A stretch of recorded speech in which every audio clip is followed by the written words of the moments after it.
आइए शुरुआत कर रहे हैं पहली खबर के साथ। मध्य प्रदेश में अन्य पिछड़ा वर्ग यानी ओबीसी को 27% आरक्षण देने पर सभी राजनीतिक दल एकमत हो गए हैं। हालांकि अब श्रेय लेने की जो लड़ाई है वो शुरू हो गई है। कांग्रेस कह रही है हमने लड़ाई लड़ी, इसलिए सरकार सुप्रीम कोर्ट में विचाराधीन याचिका पर जल्द निर्णय पर बात कर रही है। हालांकि बात करें मोहन सरकार की तो वो पूरी तरह से ओबीसी आरक्षण का मुद्दा हल करने पर फुल रफ्तार के साथ काम कर रहे हैं। याद हो अगर आपको तो मुख्यमंत्री ने ओबीसी आरक्षण पर गुरुवार को सीएम हाउस में जो बैठक है, सर्वदलीय बैठक, वो बुलाई है और बैठक के बाद उन्होंने बताया है कि सभी राजनीतिक दल एक है, सभी चाहते हैं कि ओबीसी आरक्षण को सुप्रीम कोर्ट में विचाराधीन प्रकरण में जल्द निर्णय आए ताकि सभी बच्चों को आयु सीमा खत्म होने के पहले लाभ मिल सके। दूसरी तरफ नेता प्रतिपक्ष उमंग सिंगार का कहना है कि देर आए दुरुस्त आए। सरकार ने अपनी गलती को सुधारने का प्रयास किया। बीजेपी पर निशाना साधते हुए बोले सरकार कांग्रेस के बनाए घर में नारियल फोड़कर श्रेय लेना चाहती है।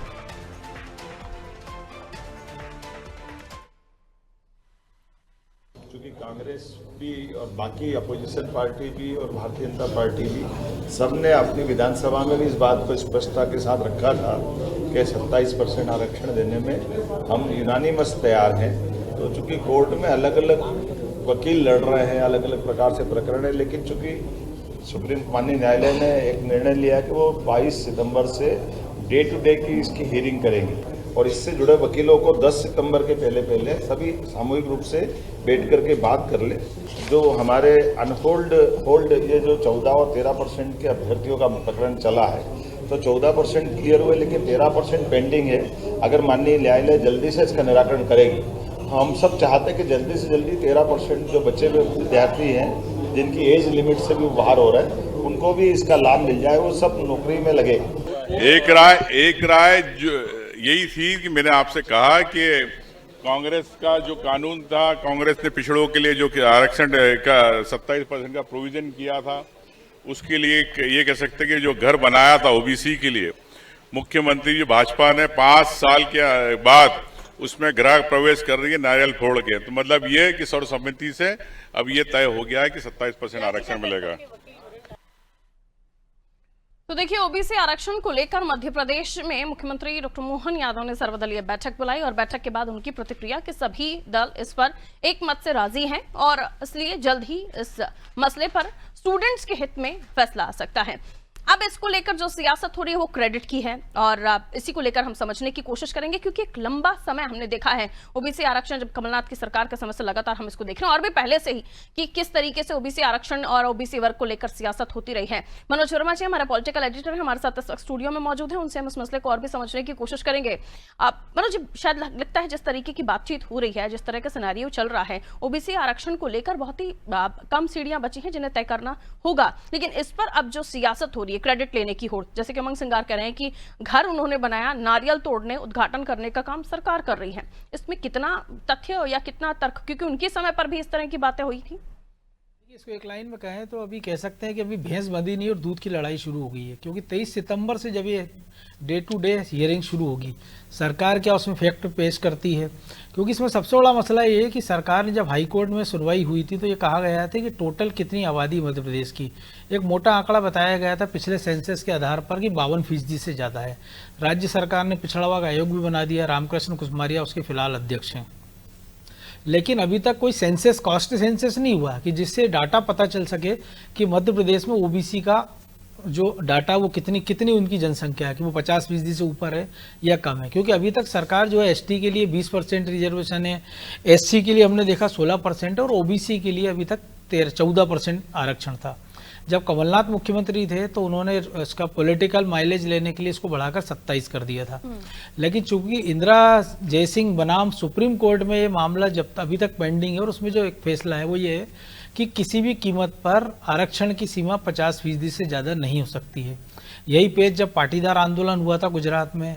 तब वहाँ पर आया था मराठा आंदोलन को लेके, जो वहाँ पे नेता मनोज जरांगे आंदोलन कर रहे हैं, फिर से वो आंदोलन पर बैठने वाले हैं। मराठा आंदोलन में ही पेच फंसा है कि जब सरकार ने तो कह दिया कि मराठों को आरक्षण दिया जाए, लेकिन मामला जब कोर्ट जाता तो फिर वहीं पेच फंस जाता 50% का। अब भी ये है कि विपक्ष ये आरोप लगाता रहा था कि सरकार ने करोड़ों रुपया खर्च कर दिया, वकील खड़े कर दिए हैं, लेकिन इस पर कोई निराकरण नहीं हो पा रहा है। क्योंकि कई बार एक नया एफिडेविट दे दिया जाता है, जैसे भी पिछले दिनों MPPSC ने एक एफिडेविट दे दिया था जो बचा हुआ 13% है। क्योंकि जो भर्तियां मध्य प्रदेश में हो रही वो पूरा रिजल्ट तो 100% की परीक्षा हो रही, लेकिन रिजल्ट 87% का निकल रहा है। जो 13% आरक्षण का पेज फंसा हुआ है, क्योंकि 14% OBC आरक्षण तो दे रहे हैं, लेकिन जो 13% बढ़ाया था उसका निराकरण नहीं हुआ, तो 87% का अभी तक रिजल्ट घोषित किया जा रहा है और 13% अदर में है। UPSC ने वो अपना हलफनामा वापस ले लिया। कांग्रेस की ओर से भी जो जया ठाकुर उनकी नेता थी और उस समय जो कमलनाथ के जो सबसे खास लोग थे वो सुप्रीम कोर्ट तक मामले को लेकर गए थे।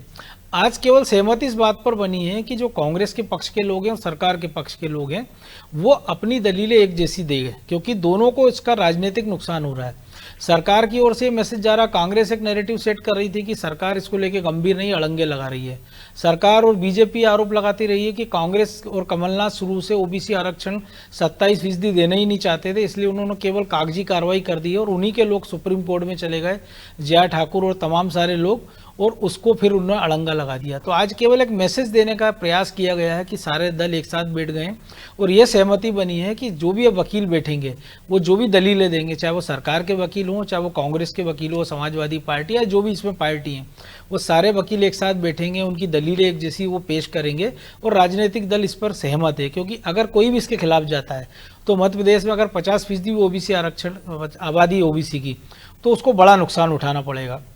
बीजेपी इसलिए लगातार फायदे में हम देख रहे हैं कि उमा भारती हो, बाबूलाल गौर, शिवराज सिंह चौहान और अब मोहन यादव, वो लगातार हमने देखा है कि OBC मुख्यमंत्री देते रहे। कांग्रेस ने बहुत लंबे समय बाद जीतू पटवारी को OBC अध्यक्ष बनाया, तो कांग्रेस भी उसका लाभ लेना चाहती है। हालांकि इसके पहले अरुण यादव को बनाया गया था, लेकिन वो उसका लाभ उतना कांग्रेस को मिला नहीं, और जब तक वो कांग्रेस को लाभ दिला पाते तब तक उनको हटाकर कमलनाथ को ले आया गया था। तो अब कुल मिलाकर ये कह सकते हैं कि दोनों दल सहमत हो गए, सारे राजनीतिक दल। लेकिन अब गेंद कोर्ट के पाले में है कि वकील क्या दलील देते हैं और सरकार क्या दलील देती है। जो चीजें कोर्ट ने मांगी है वो अगर वो सरकार की ओर से मुहैया कराई दी गई, और ये अगर रास्ता निकल आया बीच का कि जो 50% आरक्षण को लेके जो पेंच फंसा हुआ है,